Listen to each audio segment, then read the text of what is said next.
Het is nog heel tijd te koel waar voor de tijd van het eerste seizoen, maar gewoon te koud.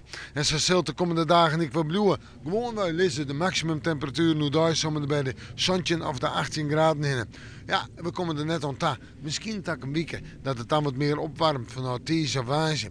Maar let het horen op de kwarte termijn. Beginnen bij joen en vannacht. Bewolking, opklarings. In het zuidoosten misschien wel wat rein of lichte rein. Maar dat zal net volle vaststellen. Voor hetzelfde geld kan er nog droog blijven. Temperaturen 4 of 6 graden, op de eiland zo'n 8 graden. En dan de wind, die komt uit het noordoosten maar zwak of matig. En dan mooi. Ja, en daarmee bewolking. Uit een trog wat rein. Die geldt voor de maandtijd, het eerste pad van de middag. Maar dan net in de middag kan de zinnen weer terugbrengen en wordt het droog. De temperaturen moeten daar tussen de 14 en de 16 graden. Het houdt net oer.